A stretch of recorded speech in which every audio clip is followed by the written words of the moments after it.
Welcome to the Locked On Grizzlies podcast. Another impressive victory over the weekend and a bit of revenge against the Washington Wizards with some history involved as well for Ja Morant and the Grizzlies. Plus, how the Grizzlies' February schedule is a bit more manageable than the tough January schedule the Grizzlies have conquered this month. But first, the Grizzlies have to face another tough opponent on the road against Joel Embiid and the Philadelphia 76ers.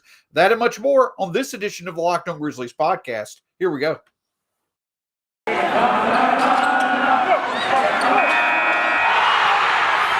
are Locked On Grizzlies, your daily Memphis Grizzlies podcast, part of the Locked On Podcast Network, your team every day.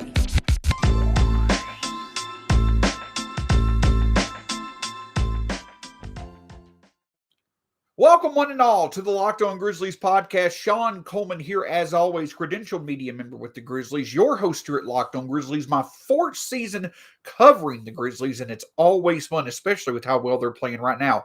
You can find the show at Locked On Grizz, myself at Stats SAC, and wherever you are, wherever you're listening or wherever you're watching, find the podcast on all platforms when it comes to podcasts, Spotify, Stitcher, Apple Podcasts, Google Podcasts, the Odyssey app, obviously all free, and make sure to see it here on YouTube as well. Hit that subscribe button below. Lets us know you enjoy the show, lets others enjoy it as well, and overall just makes the show the best experience it possibly could be. And also, whether you're someone who's new to the show, thank you so much for joining, or you've been with us for a while, and certainly hope you've enjoyed the ride.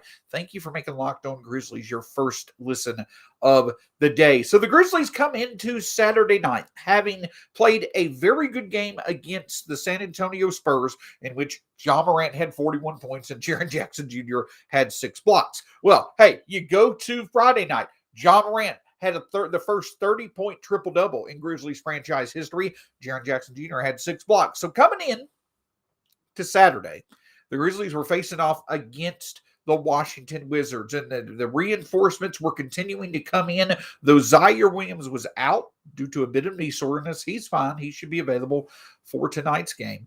The Grizzlies also were looking at Kyle Anderson returning to form since he was out of health and safety protocols. Now, Tyus Jones also was, but due to conditioning, they were just going to allow for him to be able to get some rest. So the Grizzlies come into the game against the Wizards, and they wasted very little time when it came to establishing who was going to win the game. The Grizzlies wind up winning 115-95. And of course, the moment that everybody's talking about is the big block that occurred between Desmond Bane as well as Ja Morant. Desmond Bane, obviously, with the chase down block, getting the ball to Jaren Jackson Jr., and then Jaren Jackson Jr. with the alley-oop to Ja Morant. But the thing that also stands out is that the Grizzlies truly were dominant throughout this entire game. They left very little doubt as to the fact that they were going to get the job done against the Wizards. And that's exactly what you're wanting to do. Against the Spurs, even with Ja Morant's outstanding play, the Spurs kind of stuck around. They kind of stuck around for much of the game. The Grizzlies were able to pull ahead late and get the victory. Against the Jazz, the Grizzlies also did for a little bit of time. It was a bit of a close game, but the Grizzlies pulled away early, set the turn early, got the lead. But on Saturday night was just a thorough victory. It was a thorough victory, a full 48 minutes of dominance from beginning to end. And once again, it was spurned by Ja Morant. Ja Morant was the engine once again, 34 points on the night. Now, let's get a little bit into context here, just how special of a run Ja Morant is on, all right? So when it comes to Ja Morant, this is now 6 straight games. He scored 30 or more points, 7 straight games in which he scored 35 or more points. That is not something you've seen before in Grizzlies franchise history. It's not something that you see every day when it comes to overall the NBA for a player as young as Ja Morant. But the other thing that stands out now is that Ja Morant, with 34 points in Saturday night's game, and with the game left tonight against the Philadelphia 76ers, Ja Morant set a new franchise record for most points scored in a calendar month by a Grizzlies player. 400 points scored by Ja Morant, the most we've ever seen a Grizzlies player score. Once again, a level up in showing that not only is Ja Morant obviously the best player we've seen in a Grizzlies uniform, but he's right now experiencing or producing arguably the best scoring output from a Grizzlies player we've seen in franchise history as well. But it's not just franchise history where Ja Morant made, some headwinds, where Ja Morant made a bit of history. For Ja Morant, he became only, I believe it was the 9th player in NBA history with at least 400 points and 100 assists in a calendar month at age 22 or younger. Now, it's not that this hasn't done before, but the point of it is the caliber of players that have done this before goes to show what level Ja Morant is on. The players that have done this before, that have been able to have 400 plus points and 100 plus assists at age 22 or younger in a single calendar month. Luka, Trey, Allen Iverson, Derrick Rose, Isaiah Thomas, Devin Booker, LeBron James, and Michael Jordan. I'm sure I'm missing someone. There was probably, and Derrick Rose. Those are the 10 that have done that in a calendar month, scoring 400 or more points and getting 100 or more assists in a calendar month. That's how rare it is for someone that age to do it, but it also shows again just how awesome of a trajectory Ja Morant's career is on simply by playing at the level that he's been playing all year. Again, another nice compliment just a few days removed from Ja Morant being named an all-star starter. But it wasn't just about Ja Morant, right? The Grizzlies offense as a whole, once again, in multiple ways, established dominance. Obviously, they won the point battle. They won the points in the paint battle, but 60 rebounds as well, including 21 offensive rebounds, and Steven Adams becoming only the sixth person in Grizzlies franchise history to have 10 or more offensive rebounds in the game. The Grizzlies won the possession battle. The Grizzlies bench was outstanding. D'Anthony Melton with 13 points, Brandon Clark with 10 points, a combined 23 rebounds between D'Anthony Melton, Kyle Anderson, and Brandon Clark. Once again, showing how versatile the Grizzlies bench can be and how important it is for the Grizzlies to be able to limit the possessions of the opponent while gaining their own, winning that possession battle. But another highly encouraging sign. In this game, unlike the three before against the Nuggets and the Spurs and the Jazz, that the three previous wins the Grizzlies had where they were able to produce good results at the free throw line, at least quantity-wise, the Grizzlies were only 10 of 12 from the free throw line. Good to see the accuracy. 13 of 31 from three, though. That's the best performance the Grizzlies have had in terms of quantity and quality all month long. And they were able to do it once again because they were able to get into the lane and establish so much dominance against a Washington Wizards team that is in no way, shape, or form near the top of the league when it comes to guarding twos. The Grizzlies were able to find advantages inside in the paint and inside the arc, and then were able to get looks from outside in order to be able to hit them. Ja Morant with 4, Desmond Bane with 2. Just an outstanding overall, well-balanced team performance. And of course, the more and more the Grizzlies are able to put games like that together, the more encouraging it certainly should be for the Grizzlies to be able to maintain what now, due to the weekend results, is a 4.5 game lead, or excuse me, a 4-game lead, 4 or 4.5 game lead in the current Western Conference standings when it comes to the Grizzlies. And the good thing is that their ability to maintain that lead in the third spot in the West, it should continue to be something that should be more than manageable coming up to the All-Star break. We'll discuss that in just a moment. But before we do, I want to talk with you a bit about Built Bar. Built Bar is the protein bar that tastes like a candy bar. Have it in the morning for breakfast or in the afternoon as a snack. But the great thing is that when you make Built Bar a part of your day, you can have it again in the morning for breakfast, in the afternoon as a snack. You could even have it, if you want to, during your day to give you some energy, a good health benefit, a good taste. And of course, if you go to Built.com right now, you get to choose from over 18 different flavors when it comes to Built Bar. Plus, if you put in the promo code LOCKED15, you'll get 15% off your next order from Built Bar. Make sure you make Built Bar a part of your day today. And again, go to Built.com, put in the promo code LOCKED15, and get 15% off your next order from Built Bar.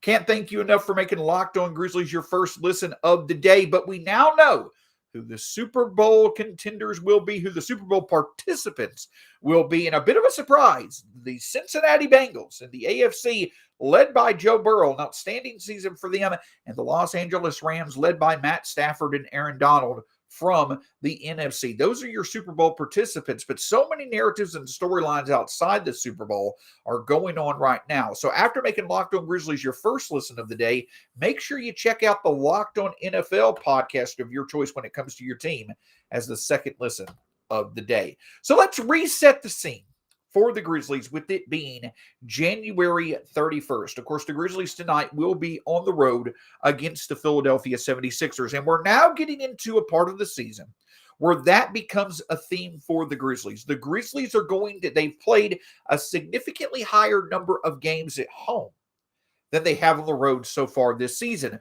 So along with the big break that's coming up in a few weeks when it comes to the All-Star break, the Grizzlies are going to have few games at home. I believe in the month of February, the Grizzlies only have 3 or 4 games during the entire month at home. So the Grizzlies are going to be on the road more often.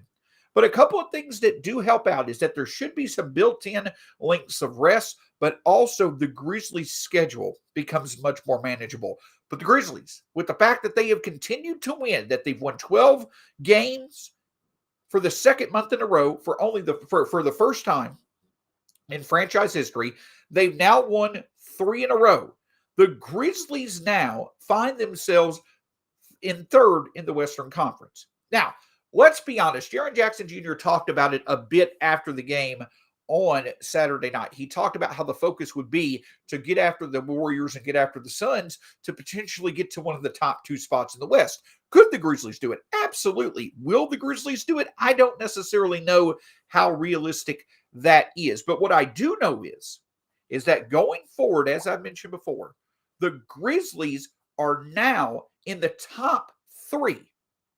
In the top 3 of the West, obviously, but they also have the easiest schedule in the NBA moving forward. That's right. They have the 30th ranked schedule in the NBA moving forward.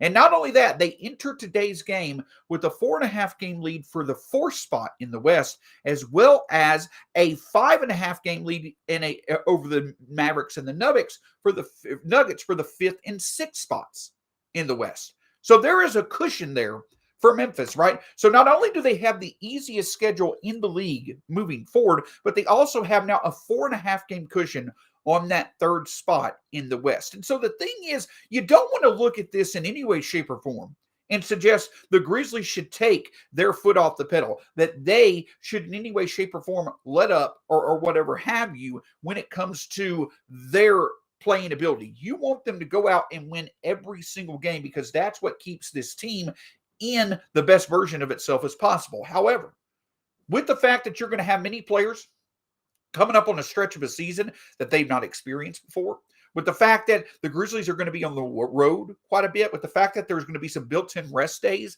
there is going to be rest, which is good, but it's going to be a bit of a routine change as well when it comes to the Grizzlies and their overall production. The biggest thing that stands out for Memphis is for them to focus on making the most of this schedule that they have coming up in the month of February. For one, the thing is that the Grizzlies, since they've won 12 games, since they are now 24-7 over the past 2 months, the Grizzlies now also find themselves to where they have beaten quite a bit of the best teams in the NBA. 3-0 against the Nuggets so far this year. Sure, they're 3-4, or they're only 1-3 against the Mavericks, but they're 2-0 against the Jazz. They played very good against the Warriors and the Suns. The Grizzlies now have gotten past not only tough parts of their schedule where they're 24-7, but they've also gone against some of their toughest matchups.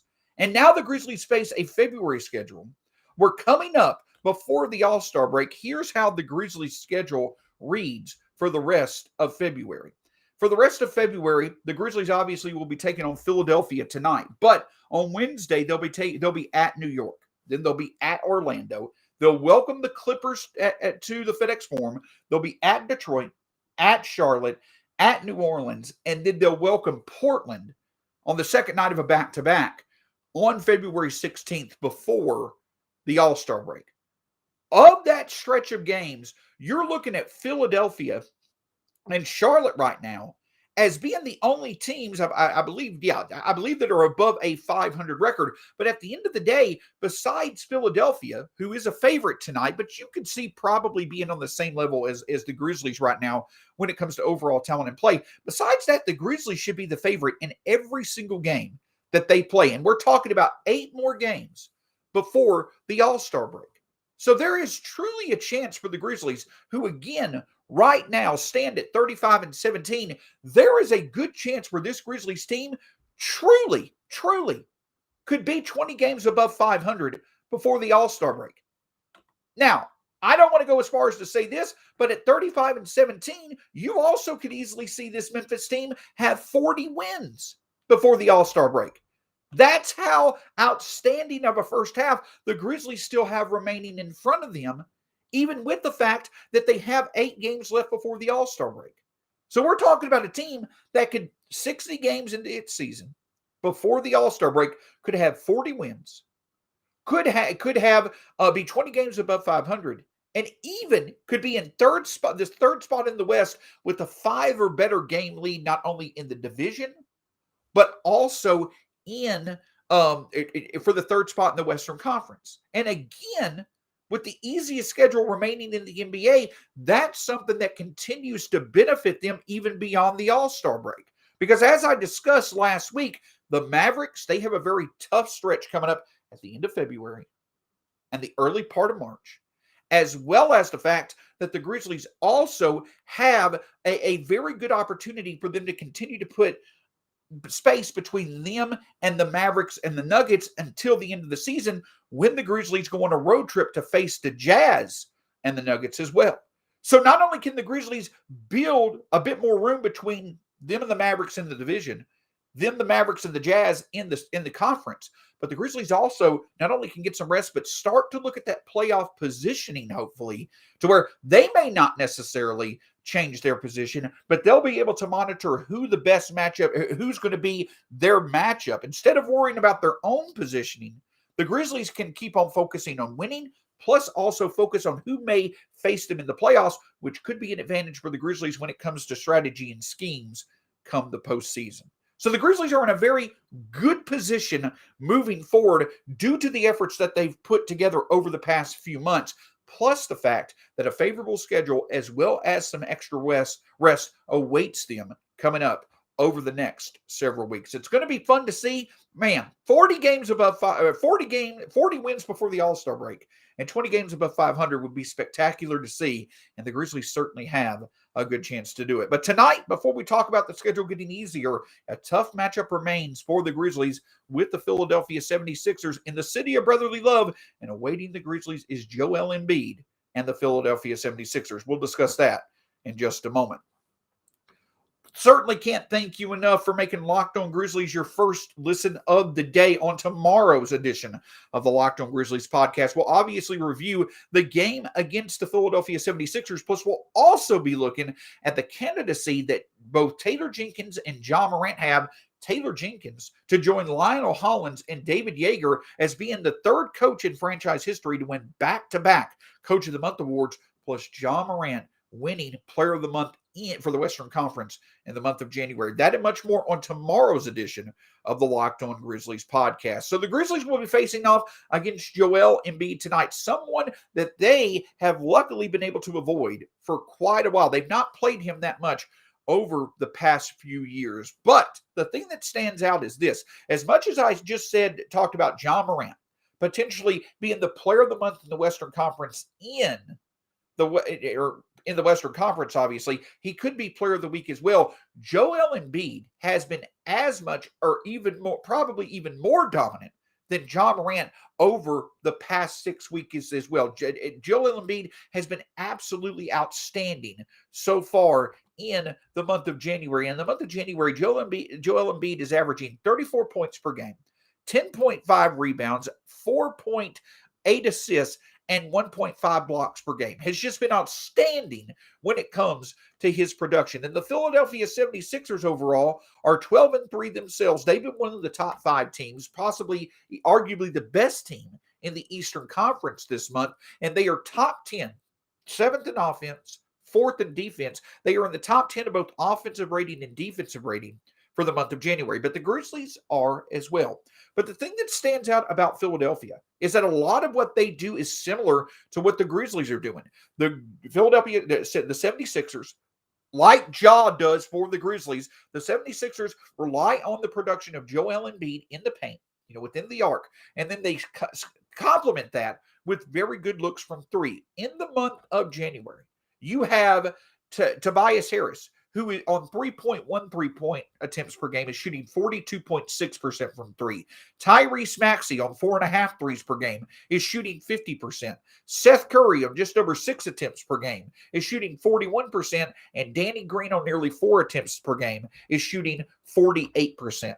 The 76ers are one of the most offensively balanced NBA teams in the league right now due to their production in the paint, but also the ability to complement those shots from three. Now, thankfully, the Grizzlies will be getting back, hopefully, Tyus Jones tonight as he comes off health and safety protocols, which means that only Dillon Brooks remains the only current Grizzly who is out right now due to his ankle injury. So that could really come into favor for the Grizzlies, for them to be able to keep the energy up, to do what they need to do to give different schemes, different looks, different coverages, to try to double Joel Embiid and contain him as much as they possibly can, while also defending the three. The 76ers also don't turn the ball over that much. So certainly the Grizzlies' opportunistic nature could come into play.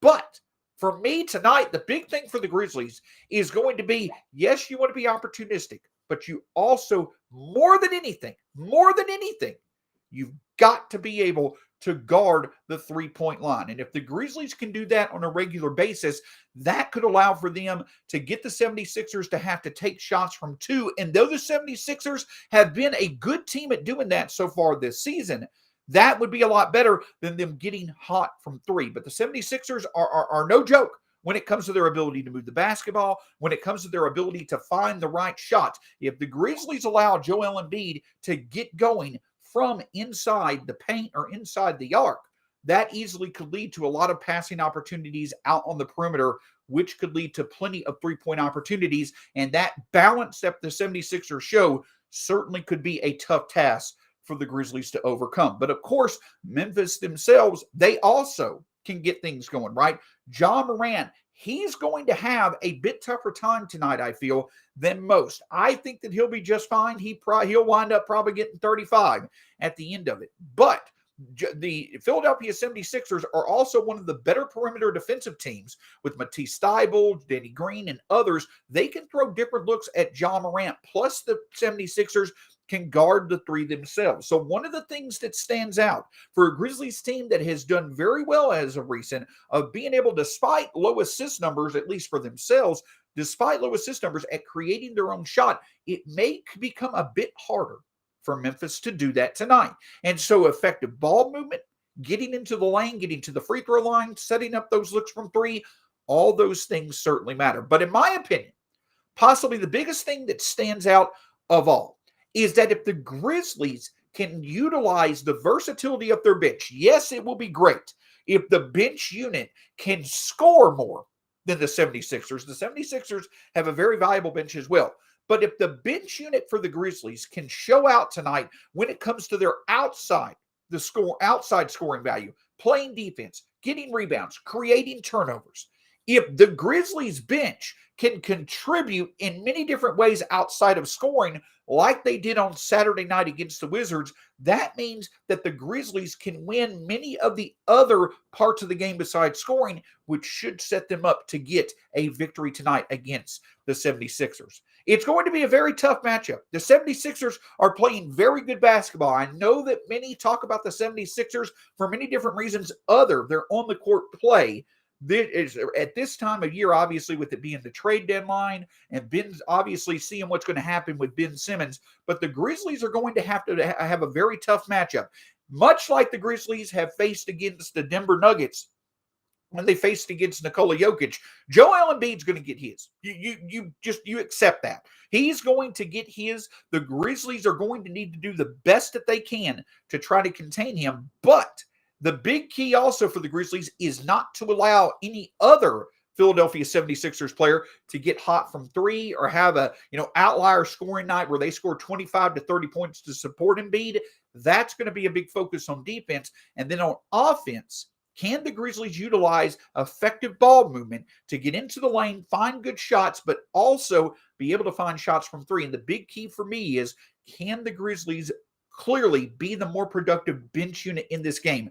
If those things happen, I feel the Grizzlies should be able to get another victory. It's going to be a tough matchup, though, with Joel Embiid and company ready to end their January on a good note, just like the Grizzlies are hoping to do as well. On tomorrow's edition of the Locked On Grizzlies podcast, we'll be looking at the candidacy of both Taylor Jenkins and John Morant when it comes to Coach of the Month in the Western Conference and Player of the Month. We'll talk to you again soon. Enjoy the game tonight. Go Grizzlies. Good to have Tyus Jones back and everybody healthy. Hopefully the depth will shine tonight and get another big victory on the road. Thanks so much, and we'll talk to you again soon here on the Locked On Grizzlies podcast.